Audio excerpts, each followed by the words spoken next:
Supernatural Season 11, Episode 15, Beyond the Mat. I really enjoyed this episode because I think it was one of the funniest ones we've had in quite a while. I think at least the first half of this episode was some of the funniest stuff we've had from Dean in a very long time because he was just so over the top. We got references to John, which I thought was actually pretty cool, even though it was fairly minor. It was just like, they just said, remember when Dad used to take us to see wrestling, or we used to watch it. But I thought that was cool. They don't have a lot of little things where it's like, they reference their dad. That used to be like the big thing, really early on in the show. It's like, it's Dad's journal, Dad's journal. So now it's been so long. So it was cool to get a little reference to him. And it's like, oh, that's nice. It was just a minor, a fairly, small little thing, but it was something that they were connected to. And they actually went to the funeral of a wrestler just because that's one of the few things they had, when they were young. And I was like, that's actually a really cool thing. And then from there it picks up and it's just really, really silly. But I like this episode. It was really fun getting to see them in a very silly setting. And Dean was just so funny in this. Like, especially when the guy came down and he was freaking out because he thought he was going to get the glove. And he was like, oh, like, I'm not a kid anyway. I don't need that glove. That's dumb. I thought that was one of my favorite parts. And then of course him getting in the ring, and they had him rolling in that ring like maybe 3 or 4 different times, and he's doing all the moves and stuff. And when he tries to get out and he like falls on his back and he hops up like, nope, I'm good.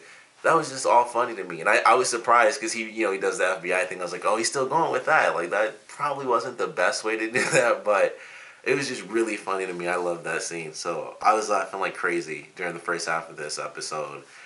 Even Sam had a really funny moment because it started off where it's like, of course, Dean is the one that always has the silly, pseudo nerdy moments. He kind of does have like nerdy moments because he kind of fanboys about a lot of different things. And like when they first got into the bunker and he was playing around with swords. I think it may have been like the second episode they were ever in the bunker, and he had like a big scimitar and he's like swinging it around behind Sam. And when Sam turned around, he's like, oh, and he just like put it down like he wasn't playing around. So he does have those moments. But even Sam had it when he saw the woman. He was like, you're like my first crush, and he kind of screwed that up because he was like, you look good, and it was like, that's not the best start. And then of course she asked about the poster, over his bed. He's like, what? No, that's not me. And it was just like he had just as silly of a moment as Dean did. So I really enjoyed the fact that both of them had funny moments. Of course, it was definitely Dean more than Sam, but they both had like just some silly stuff. So I really enjoyed that. The way they did it, where it ended up being that the guy was working for a demon because he sold his soul. I actually like that because we haven't had soul stealing. I mean, it's only been like probably 2 seasons, maybe like a season and a half. I can't even remember, to be totally honest, when they were doing that. But I guess it's only been about a season and a half because the Angels were technically still doing that in like, a weird form because Castiel like needed the power and all that stuff. So I thought that was actually kind of cool. And it was kind of, in a sense, it was sort of a rogue demon, kind of collecting souls for himself. He's like, hey, Lucifer took over, Crowley's like his little lapdog and stuff. So I'm kind of stacking up. Like, I need some leverage here in case things get really effing insane because Lucifer has taken over, and that can only mean some crazy stuff is going to happen sooner or later. So I like that idea because we haven't really seen where it's like just a random thing, like just a random demon is trying to collect souls, and Crossroads demons and stuff like that. We haven't seen them do a deal in quite a while. So even though we technically didn't get like the vision of the Crossroads and stuff, we knew that's what happened because the guy admits it by the end. And I thought it was cool. I was like, that's pretty interesting getting to see a soul collecting demon, because that was another really big thing that used to happen a lot in previous seasons, or we'd at least see the Crossroads demons a lot because they would use them to get information all the time. But it was nice. It was like a nice little callback, in a way it was a bit of a callback because we just haven't had it in a long time. So that I certainly enjoyed. One of the wrestlers, two of the wrestlers are familiar from other things. The one guy who was like the final person that died apparently was The Miz from WWE, which I just found out because I don't watch wrestling anymore. So I just found that out because it was in an article. I was like, oh, I didn't know that. So he was the guy who was kind of like the douchey character a little bit. So that was The Miz from WWE, an actual wrestler, which I think that's pretty cool. And the other guy actually was in the first season of iZombie, which is currently on during it's on its second season right now. So when I saw the promo last week, I was like, oh, that's pretty cool, because they've done that before, where I can't remember what episode it was, but they had the little kid, and he was actually young Barry Allen from the Flash TV show. So I was like, oh, that's kind of cool. They have like other actors from other shows coming in, and they just kind of keep it going. So I thought that was actually kind of cool. To see him in the show, because I was like, oh, I love iZombie, and he was one of the like big characters from the first season. So it's like, oh, that's kind of cool that they kind of just had him in there. He definitely fits the profile of a wrestler because he was a really tall guy. So that was kind of cool to see him in there just because I knew him from iZombie. But it was a fun episode. I really enjoyed the main story because it was not only like very funny. Like the first half was definitely funny. I think it got a lot more serious for both stories. I think it got more serious towards the second half, like once Sam and Dean figured out what was really happening, which was still kind of close to the end. It was most of this episode, because when Sam went to find Dean and he was just like completely messed up and just like completely destroyed, that was definitely a funny scene, because he was just like stumbling and like, he has to put like basically holy water in all the drinks to kind of figure out who's the demon in the crowd. And he was just all messed up, and they actually let him like sleep at the bar and everything. So that was kind of close towards the end of the episode, I'd say, and that was yet another really funny scene. But I like the way that it kind of all played out, and it got really serious. We got hellhounds by the end of it, because the guy ultimately killed the demon that he'd been working for all this time, and then the hellhounds came right after him, because basically they ended the contract.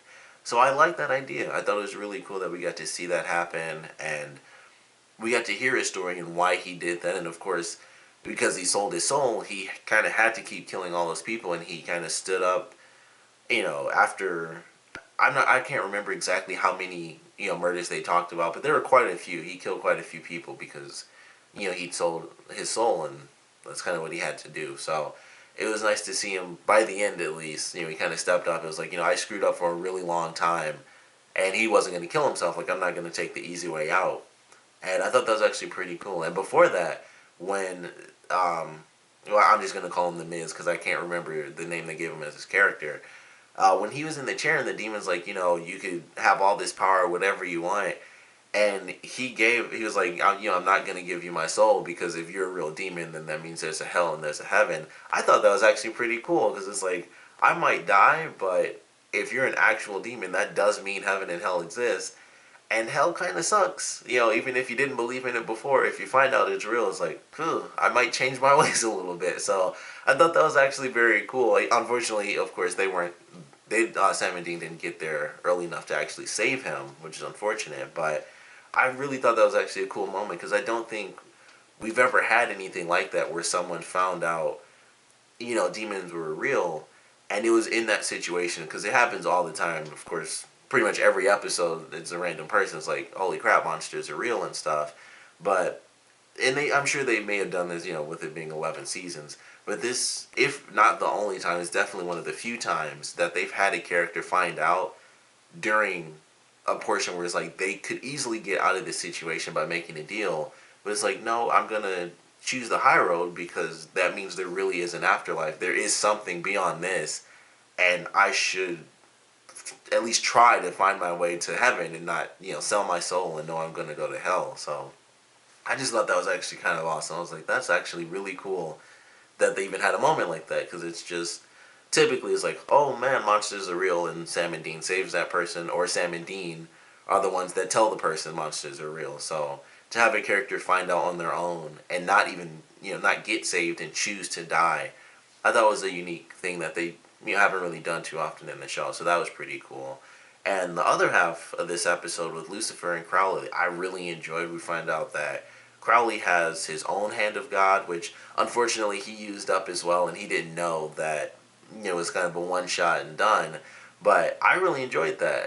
Seemingly he's getting help from this woman, and everyone just hates him, which I think is really surprising. Like, no one seemed to really hate him. I know he was kind of just like nonchalant, and he kind of talked down to everybody, but I didn't think everyone hated him like the way that they did, and said like, oh, he's super lazy and this and that. And I personally, like, I know, especially with the Amara stuff, he kind of wasn't dealing with anything recently, but before Amara and all the darkness talk, I felt like Crowley was really on top of things. Like, I know, of course, a lot of the demons also hated the fact that he was friends, with Dean, especially after the whole Dean thing.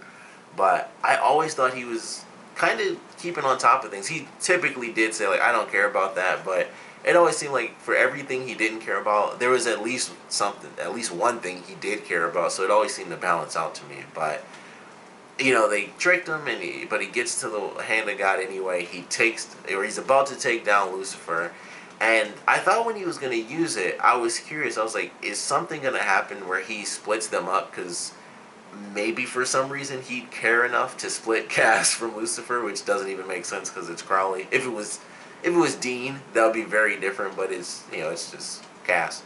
At least as far as Crowley's concerned, it's just Cass. But when he tries to zap him and the woman, she sacrifices herself, I was kind of surprised that happened. And it's still really powerful because it knocked Lucifer back. It's so hard to just call him Lucifer, but that's who it is. But it knocked Lucifer back, and it breaks the wall and everything, and he's bleeding. And that was the second time he made a reference, because they have two references in this episode that Lucifer mentions. The first one is when he says "always be closing." That's from a movie called, it's like Glenn Ross is the name of the movie. I don't know what the movie's about, but I've seen it in like some videos I've watched online, and that's like the thing is like A always B C closing, and that's like a really big deal. I think it was like a stock type of deal or whatever. So when he was talking about that, I thought that was really funny because I knew he was going to say always be closing because it was from that movie. And then when he was talking about how they're going to find stuff like look under this and under that, I'm pretty sure that's from The Fugitive with Harrison Ford and Tommy Lee Jones, and that's the movie where Harrison Ford like jumps off of the dam, if that helps with the reference. I'm pretty sure that's what that's originally from. He's like, look under this and under that. I can't remember the exact phrase from that, but basically, look under every rock and stone and all this stuff was from that movie. And the "You Made Me Bleed My Own Blood," I don't know what that originally came from, but every time I hear that, I think of the Simpsons, the really old Simpsons episode when Bart punched Nelson in the nose. So those are the references that I understood that he said, and I definitely wanted to mention that because it was really funny that they did that, and I recognized him. So he was being really silly as usual in this episode, but it was kind of fun to see that because now that Lucifer doesn't have to fake being Cass, he's just really silly and just they just do the over the top Lucifer stuff, and he's in control of people, so he can make those silly references where it's like always be closing, get me this and get me that, look for the hands of God, turn over every rock and do this and do that. So he can make all these silly references that really do apply to what they're doing, but of course he's just making movie references all over the place. So I really enjoy getting to see Lucifer just be Lucifer in this episode. It was actually pretty fun because he'd been hiding from Sam and Dean mostly, is kind of what we got to see. So I enjoyed getting to see him just full on Lucifer. It was kind of cool to see Crowley take him down a peg, at least a little bit, because he had the staff and then he just like knocks them both back. But unfortunately, or fortunately, because he would have like completely destroyed Cass in the process. So fortunately, he doesn't actually take him down, and he takes off. So he's gonna be with Sam and Dean. They're gonna, I guess, they're gonna do their helping, not helping sort of deal, and we'll see where things go. But I'm looking forward to it. Unfortunately, we do have to wait a month. I don't know what they're doing with CW, but like every show that I watch is like it's coming back next month. So that kind of sucks that everything's going to be off for 4 weeks, and I really have no idea why they're doing that, but I'm looking forward to what we're going to be having when the show comes back, because I think now that Crowley is out, he's going to be able to help Sam and Dean find some stuff, because he still has his wings, or whatever. I guess I never really considered demons having wings if they're like typical demons that we see, because demons have wings just like angels. But he can teleport or fly or whatever. I can't believe that's the first time I've ever considered that. That's really weird. But he can, hop around all over the place. So if they get a lead, he can, get an item for him really quick. So I'm looking forward to that. Amara is a big focus in the next episode. And it seems like it's going to be a big ghost type of episode as well. So she's in it. But there was like a lot of stuff that seemed like it was almost 3 episodes in one. Because it was like Amara was happening. There was some ghost stuff in the promo. And there's like a little girl that was like dragged under a bed and stuff. and I believe Crowley was doing the narration. And it's like, if she does this or does that, then we're all completely destroyed. There's like visions of lights exploding, almost like nukes going off or something. So I don't know what's going to be real and what's possibly going to be like dream sequence stuff from the next episode. But either way, Amara's in it, so it's going to have a nice focus at least on the main plot and everything. So I'm definitely looking forward to that. But definitely want to know what you guys thought about this episode. So please comment below. Let me know your favorite parts, your least favorite parts. And because this was such a silly episode, I want to know your favorite funny moment from it. Because, like I said, I don't think we've had like such a funny episode in quite a while. I think we had a pretty good episode when we had the Banshee. There were some funny moments like with Dean and stuff. But I think this was just like, they went really over the top with how silly it could be and like the references with Lucifer. So even, both stories had really funny moments to them. And like when they first got to the staff and they were making all those penis jokes and Lucifer comes in and is like, is it just me or is it really phallic in here? I've never heard anyone say that before. So that I really loved because it was just really silly that he actually, like, they acknowledged, the jokes, but he made a joke about it, but it was like as close to just saying penis as you could because he said phallic. So I really loved that because it was just silly. It was a really smart way to do that actually. But I want to know your favorite funny moment from this episode, and what you guys thought about the episode in general, what you guys are expecting since we have to wait. I guess it's worth asking what you guys expect for the next episode with Amara, and now that Crowley's free, what he's going to be doing to help Sam and Dean.